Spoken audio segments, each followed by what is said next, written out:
ദൈവനാമത്തിന് മഹത്വം ഉണ്ടായിരിക്കട്ടെ. കൈതക്കുഴി സെന്റ് തോമസ് മാർത്തോമ യുവജന സഖ്യത്തിന്റെ ആഭിമുഖ്യത്തിൽ നടത്തപ്പെടുന്ന ലെൻ ഡിവോഷനിലേക്ക് ഏവർക്കും സ്വാഗതം. നോമ്പ് തിരിച്ചുവരവിന്റെയും വീണ്ടെടുപ്പിന്റെയും കാലമാണ്. നമ്മുടെ ജീവിതത്തിൽ നഷ്ടപ്പെട്ടു പോയ ചില നന്മകളെ തിരിച്ചുപിടിക്കാനുള്ള ഒരു സമയം കൂടിയാണ് പരിശുദ്ധ നോമ്പ്. ഓരോ നോമ്പും നമ്മളോട് പറയുന്നത് നമുക്ക് വേണ്ടി ജീവിതം ത്യാഗമായി സമർപ്പിച്ച ക്രിസ്തുവിനെ ഹൃദയത്തിൽ പ്രതിഷ്ഠിക്കണം എന്നതാണ്.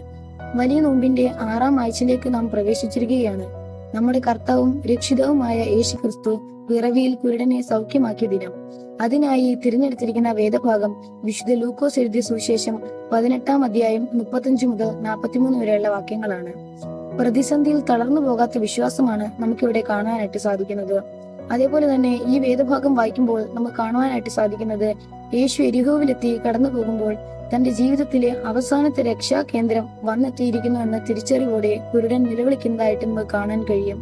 യേശുവേ ദാവീദ് പുത്ര, എന്നോട് കരുണ തോന്നണമേ എന്നാണ് കുരുടൻ നിലവിളിക്കുന്നത്. കണ്ണിന് കാഴ്ചയുണ്ടായിട്ടും ഹൃദയത്തിന് കാഴ്ചയില്ലാതെ പോയ ചിലർ അവനെ ഒരു ശല്യക്കാരനായിട്ടാണ് കാണുന്നത്. അവന്റെ കാഴ്ച അവർക്കൊരു പ്രശ്നമല്ലായിരുന്നു. എന്നാൽ കേൾക്കേണ്ടവൻ നിലവിളി കേട്ടു. തന്നെ തടയാൻ ശ്രമിച്ചവരുടെ വാക്കുകൾ ഒന്നും അവൻ ചെവി കൊണ്ടില്ല. ഈ അവസരം താൻ നഷ്ടപ്പെടുത്തിയാൽ തന്റെ ജീവിതം അന്ധകാരത്തിൽ തന്നെ തുടരുമെന്ന് അവൻ അറിയാമായിരുന്നു.